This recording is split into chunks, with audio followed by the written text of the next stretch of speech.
Everybody in Minnesota is speaking out after multiple insiders drop brutally honest reports on the team's quarterback competition that will have critical implications should it go a certain way. But first, Justin Jefferson finally speaks on a still much discussed topic from last season.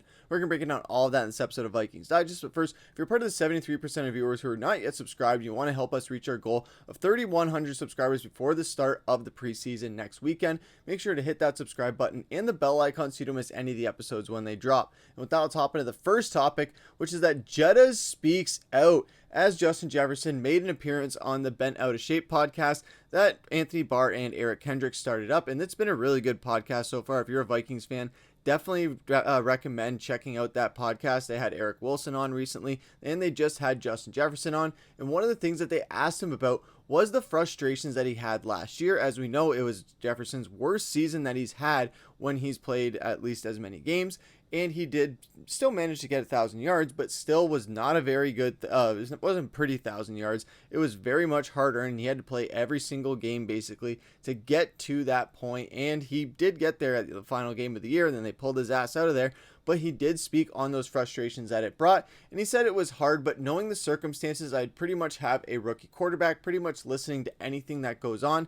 Anything that I say will hit the media. It's just all about staying in the building, and with the influence that he has being the franchise player of the team. Of course, anytime he speaks, it's going to go miles and across the media sound waves and get a lot of headlines. But he went on further as well, saying that obviously talking to him about the difficulty and negativity that was going on throughout the season, check on him after the game going, you good, you straight, don't worry about this game, lean more towards the future. Those talks that we had didn't need to be said in the media and broadcasted to the world. And I absolutely love what Justin Jefferson was saying here, because throughout all of last year, I kept saying that this is the way that a leader is supposed to be, where he's not going to throw his quarterback under the bus. He's going to stand by his quarterback. Even if it is JJ McCarthy this year, he's still going to stand by him. And even throughout this whole entire training camp, he hasn't shown a side or a preference as far as which quarterback he wants to have under center. He knows that whoever's under center, they just got to get him the ball. That's the only main thing that he's concerned about. And it seems like with JJ's strides that he took an improvement this year,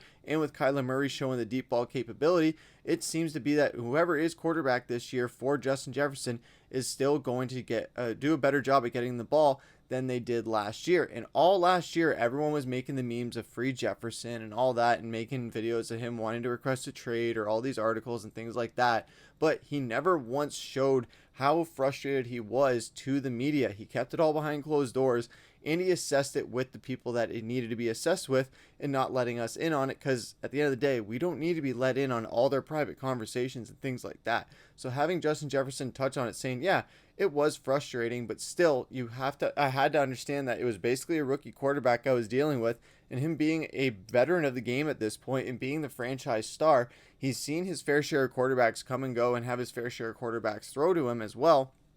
So he knows what varying levels that these quarterbacks have. So he knows to kind of not what to expect necessarily, but knows to expect a pretty significant drop off when you're going from a quarterback like Kirk Cousins to a quarterback like Max Brosmer, JJ McCarthy, or Nick Mullins at times as well. So it is still an adjustment, and he is adjusting well. It's just going to be a matter of getting to that point. And that might be where he might be wanting Kyler Murray in there more than JJ McCarthy. But if McCarthy has taken those strides and still has that chemistry with Justin Jefferson, it still might go to show that there is some salvaging to be had there.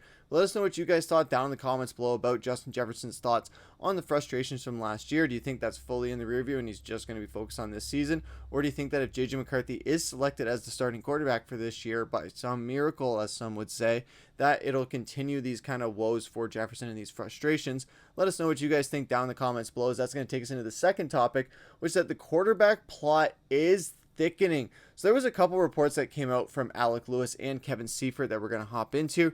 And the first one being from Alec Lewis, talking about the fate of JJ McCarthy should Kyler Murray be selected as the starting quarterback. He says, we'll see when Kevin O'Connell is prepared and convicted enough to make this declaration, but when he does, I think the most interesting conversation in question is, how does JJ McCarthy feel about it? How do the people around him feel about it? And what does it look like from there from a depth chart perspective in the quarterback room? Will he go down to 3 and go behind Carson Wentz? or will he stay as a quarterback number 2 and be stepping in there if Kyler Murray does not step up to the plate? So that is going to be something worth watching, as well as what's going to happen with JJ McCarthy. Will he be on the trade block? Will Minnesota want to keep him around? Or if it doesn't work out with Kyler Murray, they're just going to fall back on him and throw him in there and see if he can do any better. I think that all of these are probably options for Minnesota, but if I was going to lean towards one of them being the most likely, I would go towards the last one of they're going to want to keep JJ McCarthy around, not only because they invested so high in him in the number 9th overall pick, or number 10th, I'm sorry, and then also having to carry that over where you don't want to have people say they were proven right or proven wrong in that sense, where they have a bust on their hands, but as well as also the capability of Minnesota has had the quarterback history of just being snake bitten, whether it's injuries, inconsistent play, or just having a carousel revolve through there where we have up to 5 different quarterbacks throwing the ball within one season. It's almost like we're the NFC version of the Cleveland Browns in that sense, in a way. But if you have a situation here where Kyler Murray, whether he gets hurt or isn't consistent enough, and you have to go to another quarterback, and Carson Wentz is still in the building, that's always pretty nice insurance to have if it gets down to that point. But if you have JJ McCarthy there, who did take improvements and is making strides to get better every single year and every single day, then at least he's going to be in a better place than he was last year, be more motivated, have a bigger chip on his shoulder.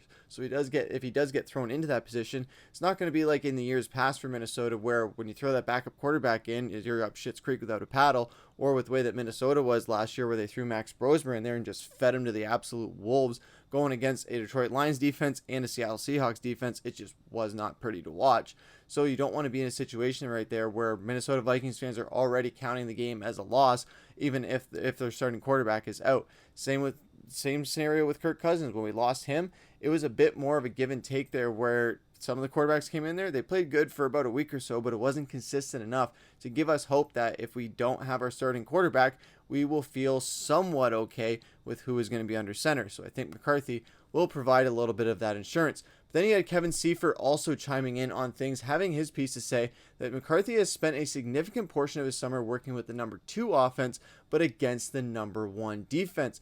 Elaborating further on it, saying that it is a challenging spot, but one that NFL coaches have long used to spur development from young players. His passes have skewed more towards the short range and mid-range variety, with less frequent deep pass attempts than Kyler Murray has had. And as well as, if I know it's kind of like a double-edged sword where you're working with the number 2s on the offense, but at least on the defensive side of the ball, you're going up against the number 1s. You're going up against the guys that are going to be out there every single Sunday against these opposing offenses. So that at least gives you a bit more of a competitive edge over Kyler Murray with the competition you're going up against in practice. Where it does hit you as a deficit is that you're training with the number 2s, where their main job is to sharpen up the defense number 1s and to kind of get more of like kind of their chops at kind of trying to make the roster and things like that, or trying to get into more of a rotational depth position, or at least just trying to not avoid the practice squad. But then you look at the side of Kyler Murray, if he's working with the 1s, it still brings those other sides of pros and cons as well. But for JJ McCarthy, if he's getting more practice with the 2s, as far as what it says for his scenario specifically, I don't think it necessarily looks the brightest as far as that outlook is concerned.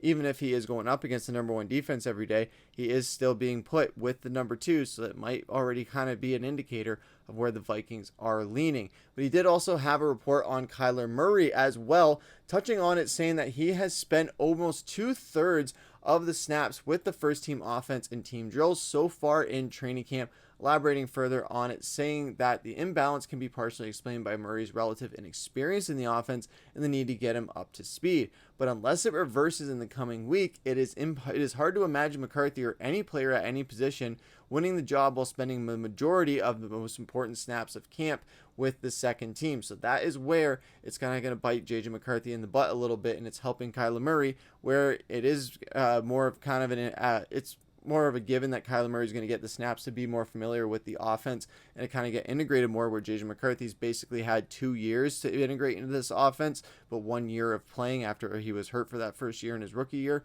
But then you also have how it's going to look for McCarthy. If we don't see a bit of a change here, even though the reps have been pretty evenly split over the course of the training camp and the OTAs, and what we have been seeing so far ever since the practices have been open, especially with Judge Zulgad, who's been putting out great QB stats. Where today earlier, Murray was 8 for 10, 5 and 5 and 11 on 11, and 3 of 5 and 7 on 7. McCarthy 12 of 14 overall, 8 of 10 and 11 on 11, and 4 and 4 on 7 on 7. So we see that the reps are pretty fairly even. It's just a matter of who they are practicing with during those reps. And overall, the updated total QB stats for the entire training camp is where you got Murray at 73 out of 110, 54 is 73 and 11 on 11, 19 to 37 and 7 on 7. McCarthy around the same thing as far as the amount of reps, not necessarily as accurate as Murray has been, but still has been really solid and shows that he has been improving. And when you look at the videos, it has kind of shown that his improvement is very noticeable with the way that he's kind of progressing through things, the way he's placing balls. It's just, is it going to be enough? And will we see that change that Kevin Seifert is alluding to, where we want to see McCarthy kind of get mixed in with the ones a little bit more to kind of show that maybe this is a little bit more of a competition than everybody else in the world is making it out to seem. Let us know down in the comments what you guys think is going to happen with here, and as well as what do you think will happen with JJ McCarthy if he doesn't get the starting job. Do you think that Minnesota keeps him around so they have very good insurance at quarterback too if they have an injury? Do you think that they try and shop him around for a trade? Or do you think that he's just going to grow very disgruntled and want to request a trade? Let us know down in the comments below, as that's going to do it for this episode of Vikings Digest. Again, thank you guys so much for subscribing, hitting that bell icon so you don't miss the episodes when they drop. But for now, I've been your host, Griffen. Take care.